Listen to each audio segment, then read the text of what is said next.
flew to Manila to witness the wedding of our dearest friend, Thomas and Chloe. So from different parts of the Philippines, all of us made the effort to be there for this special day. On October 17th, we all headed to Manila and rented a van going to Bulacan. So ayun, from the airport, sinundo kami ng van. And since nauna yung iba, they few hours ahead. So dun muna sila sa bahay ng friend namin sa Makati while waiting for us na dumating. So sinundo kami muna ng van and then we picked them up sa Makati and papuntang Bulacan. So bonus part sa van na rent namin, may karaoke siya.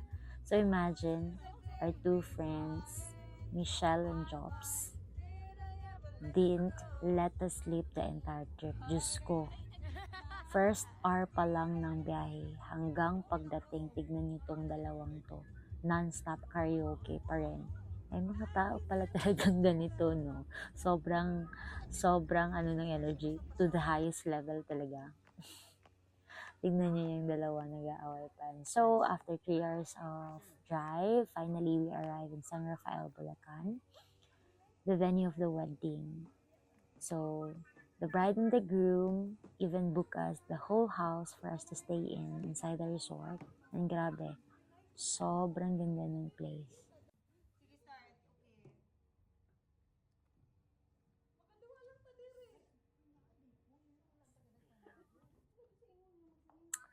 So, let me give you a tour. So, this is the house. Ayan. So, actually, we don't know talaga na may pool. Ayan, may pool pala talaga. Hindi kami nakapagdala ng pang-swimming. So, ayan. But, yeah, ang ganda ng pool. If only we know na may pool dyan, nagdala sana kami para, alam mo yun, ma-enjoy namin yung pool. But anyway, that's not the main agenda. So, tour ko muna kayo. That's the ground floor. This house can accommodate like at least 20 guests. So, marami siyang, may dalawang CR, may master's bedroom sa baba, tapos dito sa taas, and then may mga double deck siya. So, ang ganda. This is going to be a very fun night and days for us. In the next 2 days, this is where we're going to stay. So, ayan, kinagabihan, supposedly, mag-bridal shower kami sa bride. However, yung bride namin sobrang busy pa pala, naka-prepare para sa bukas. Sa wedding niya bukas. So, we decided na mag-practice muna. So, ayun na, nag-uusap na kami. And then, suddenly, yung dalawang barkada namin, hindi makatiis. Siyempre, hindi pwedeng matapos ang gabi na walang inuman. So, ayun, lumabas si Sheila at si Henry. Bumili sila ng inumin, pagkain, chips at balot. Ayan, nag-uusap na. Barkada outing daw pala to, sabi ni Michelle. And then, that's the start. Si Henry nag-clarify na since siya lang yung mag-isang lalaki, hindi necessary na siya sa gitna. So, ayan na yung namin, leader, si Carla, and then si Jax. Kung wala sila ako, hindi mabubuo yung sayaw namin. I really don't wanna dance in front of the crowd kasi hindi na ako marunong sumayaw. Nahiya talaga ako, but I don't have the choice. For Thomas and Gold, gagawin natin ito. So, ayun. Puro, alam niyo sa gabing to, konti lang yung practice, puro inom. Mga tipsy na yung mga yan, pero ayun, focus daw kasi. So, since mas nauna yung inuman kaysa sa practice last night, so we all end up waking up late. So, late na kami nakapag-breakfast. Mas inuna pa kasi yung inom, pero hayaan mo na daw. Importante nag-enjoy naman kami, di bali na yung practice, ano na lang daw sa face card kahit hindi magkasabay-sabay sa sayaw. So, yun, masarap naman yung food dyan, but at the end of the day, it's the company, yung pinakamahalaga, yung mga kasama mong kumain. So, since the bridal shower didn't push through that night, we did it the next morning instead. We still had plenty of time to prepare since the wedding started at 3 p.m. So, tipid mode kami. We did our own makeup. Sabi nga namin, magaganda naman tayo by default. Char. team effort talaga. So, tulungan na lang sa pag-makeup. Bahala na. So, ayun. So, ayun. Kuripot lang talaga. Para hindi na kami gumastos. So, kami-kami na lang nagtulungan team effort para gumanda kami. So, ayun. What I love most about our friendship is the effort everyone gives. More than a decade of friendship and nothing has changed. We still show up for each other. Out of the group, 4 of us are married now and the rest are still single. As in no jowa at all. Kaya if naghahanap kayo, libre to sila lahat. Mababait to lahat.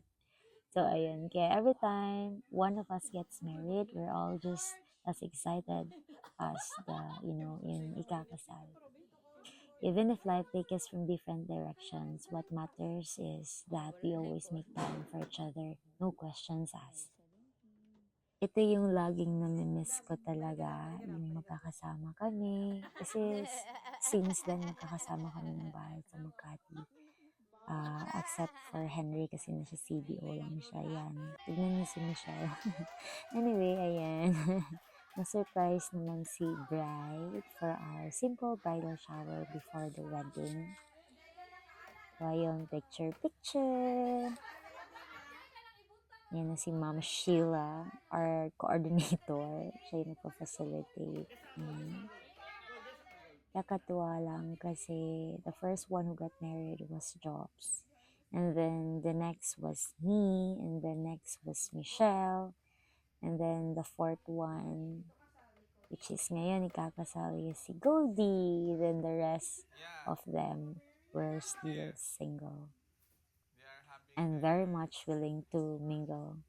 Mga career woman kasi lahat. Anyways, ayan na. Picture. Ang tagal matapos. Ano pa bang ikikwento ko? Ayan. Si Mama Sheila. Si Sheila. Single yan. Si Carla. Parang taken na to ngayon. Parang may jowa na to ngayon eh. Si Mika, si Stella, si Gwen, si Janice, si Atin Watch, and even Thomas' sister. They were all single as in. So, if naghahanap kayo ng perfect girls, ayan na. Sila na yon. Anyway, ayan na. The wedding started exactly 3 p.m. The wedding itself was so intimate and beautiful. Just Gold's family, Thomas' sisters, and close friends. His parents couldn't travel anymore due to age, but the celebration was still full of love and laughter. The weather was so perfect too, even though a storm was approaching. God is truly good. Kasi kinabukasan, grabe na ang ulan. Madaling araw pa lang. So now, back to the couple's love story. Gold and Thomas met online during the pandemic. Super random lang. They added each other on IG and the rest was history. After the lockdowns, Thomas flew all the way from Lithuania just to meet Gold. And of course, Gold also visited Lithuania to meet his family. Eventually, Thomas proposed, and we were lucky to witness such a romantic and heartfelt moment. Their story is truly an inspiring one. Two souls from opposite sides of the world, diba? Yet God found a way to bring them together. Ayan, may mga impromptu speech pala, kaya bigla akong kinabahan. Diyos ko, pati pa si Banakels ko, si Habi. Hindi ko alam may paganyan pala sweetnesses. So, yan. Love truly moves in mysterious ways. You'll never know when or how it will arrive. So, yan. Signing off na marriage contract. So, sobrang intimate lang talaga ng wedding. Sobrang, yung mga close friends lang talaga nila. Sobrang simple, but it was so fun. It was so memorable for all of us. Yan, may pa-violin pa sila. Live talaga nagpe-play yung, nag-violin. And then, look at the weather, yung sunset talaga. Yung hashtag pa nila is that, Golden Hour with Thomas. So, sadyang, talaga, sobrang bait ni Lord kasi binigay niya yung magandang weather for this wedding, the wedding of Thomas and Gold. And during their first dance. And syempre, hindi mawawala din yung first dance ni Gold with his tatay, of course. So, ayun na. Syempre, hindi mawawala yung alak pag may mga ganito para mas masaya, hindi mahiyang sumayaw. Ayan. Grabe, sobrang lakas. Tanduay yan. So, this is it. The party is about to start. And here we are.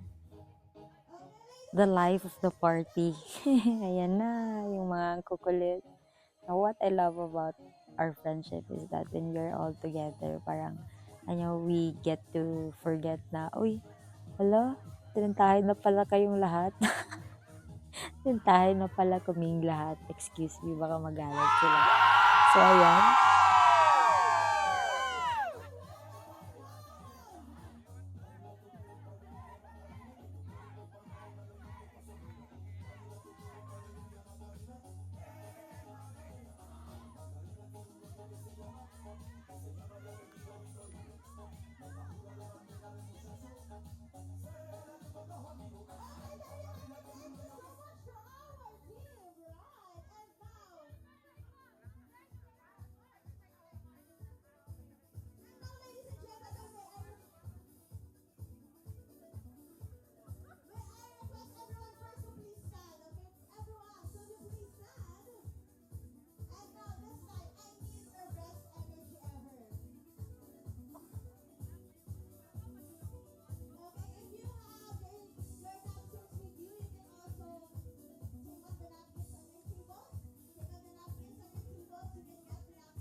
So that's how we ended our night.